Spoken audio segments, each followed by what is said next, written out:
Oi, eu sou a Camila, eu tô no 8º semestre de nutrição e eu vou apresentar um trabalho sobre a influência do jejum prolongado entre as refeições e o metabolismo da obesidade. Há uma epidemia crescente, né, de doenças crônicas e a obesidade é o pilar delas, uma vez que quando o indivíduo é obeso, abre-se assim a porta, né, para que outras doenças crônicas se instalem no organismo. Segundo dados da OMS de 2014, 1,9 bilhões de pessoas, 39% tinham sobrepeso e 13% obesidade. Há também um número crescente de evidências que demonstram que o aumento anual de peso em mulheres tem sido de 0,24 quilos a 0,45 quilos e nos homens de 0,25 quilos a 0,58. Os custos com o tratamento da doença são muito elevados, não só no Brasil, como em todos os países do mundo, e eu escolhi como exemplo os Estados Unidos, que gasta cerca de 147 bilhões de dólares por ano para tratar a obesidade e as patologias associadas. Etiologia da obesidade.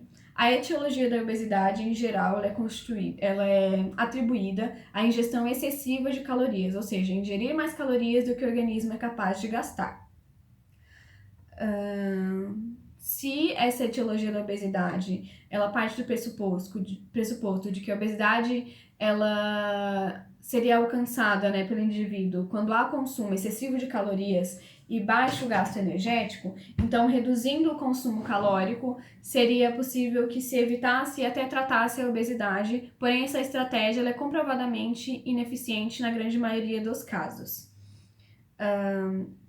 Segundo a obra Mito das Dietas, de Tim Spencer, publicada em 2016, Tim Spencer ele reconhece que a alimentação ela é essencial sim para a saúde, mas ele explica logicamente por que as dietas dessa forma, como mencionado anteriormente, não funciona. Porque não existe uma fórmula nutricional, né, de dieta universal que sirva para todos, porque cada indivíduo ele vai apresentar as características próprias do seu organismo. Então, além da diversidade genética, ambiental, o microbioma individual e a comunidade de bactérias que existe em cada ser humano, né, em cada organismo, vai influenciar decisivamente no funcionamento vital do organismo humano.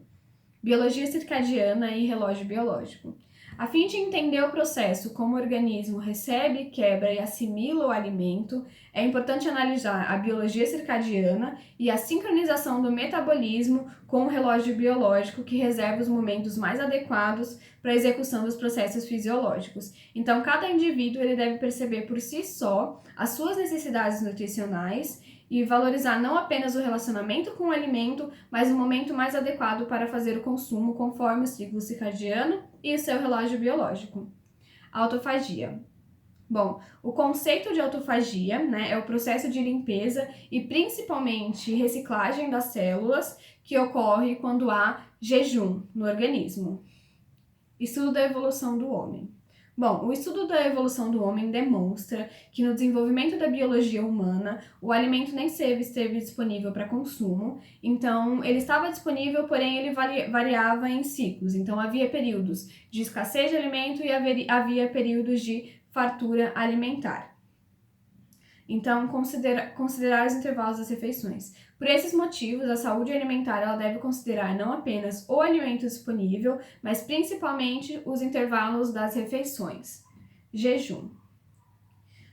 Considerando que não somente restrição de alimentos ela não é eficaz no tratamento do sobrepeso e da obesidade, uma possível resolução seria incluir, né, períodos de jejum, né, de abstinência alimentar ao longo do dia, e ficar sem comer dessa forma possivelmente seria uma estratégia eficaz na perda de peso, se devidamente acompanhada por um profissional adequado.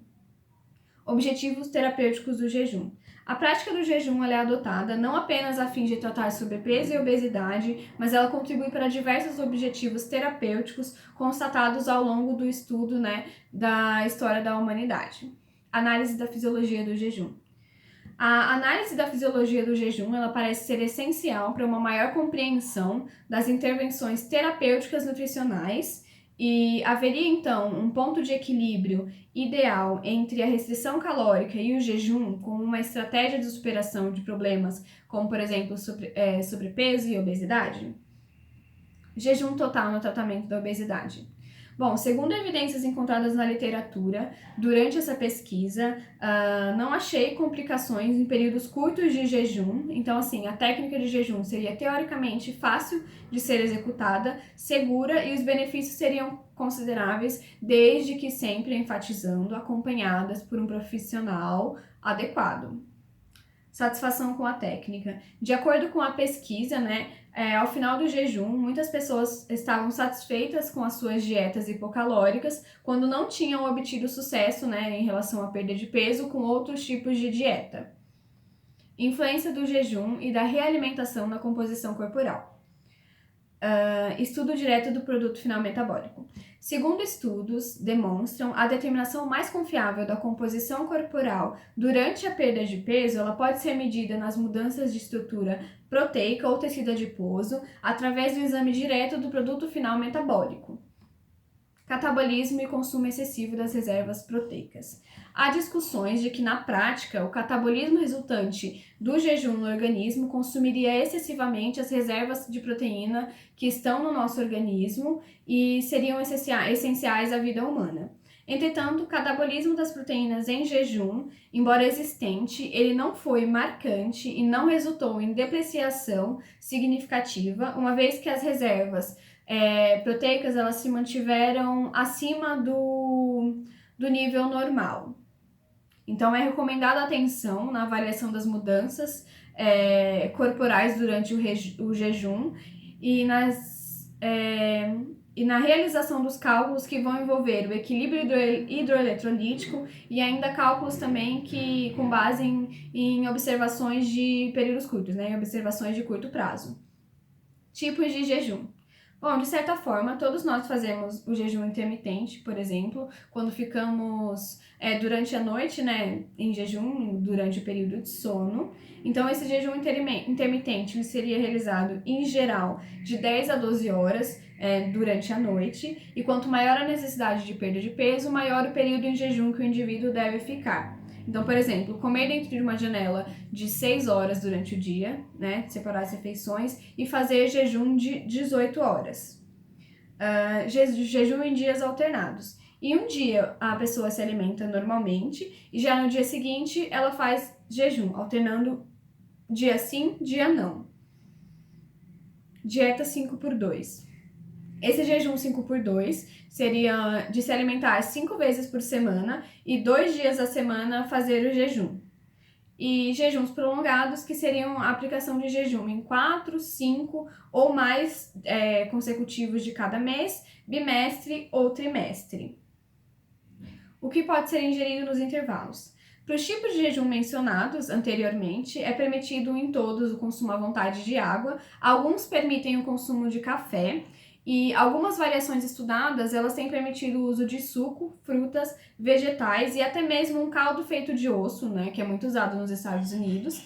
É um caldo ou uma sopa feito com ossos de animais que são utilizados para prover vitaminas e minerais ao organismo nesse período de jejum. Jejum intermitente no tratamento do sobrepeso e da obesidade. O número de pessoas com sobrepeso e obesidade, ele é um risco muito alto, Quanto mais pessoas com essas doenças, sobrepeso e obesidade, maiores são os riscos de adquirir, doenças crônicas que estejam correlacionadas a esse peso. Então, cerca de 1,9 pessoas no mundo, aqueles dados mencionados anteriormente, segundo dados, 1,9 bilhões de pessoas no mundo, 39% têm sobrepeso, 13% apresentam obesidade, o que é um risco elevado para doenças crônicas como diabetes, hipertensão, doenças cardiovasculares, câncer, entre outras. Restrição calórica e aumento no gasto de energia. A maioria das abordagens do tratamento da obesidade se dedica ao desequilíbrio da ingestão e o dispêndio de energia, ou seja, reduzir a ingesta calórica através de restrição calórica e aumentar o gasto de energia por meio de algum tipo de atividade física. Entretanto, a grande maioria dos protocolos para emagrecimento com base nisso não são eficazes, como já anteriormente mencionado. A etiologia do sobrepeso e da obesidade ela é altamente complexa e vai envolver a interação dos estímulos biológicos psicológicos, sociais e ambientais. A abordagem de jejum ela é relativamente nova e tem uma excelente perspectiva, com bons resultados, com base em pesquisas. O jejum intermitente são abordagens relativamente novas, porém eles possuem bons resultados na perda de peso corporal. Então, em comparação com dietas, né, com outras dietas e outros métodos de emagrecimento, o jejum tem se destacado.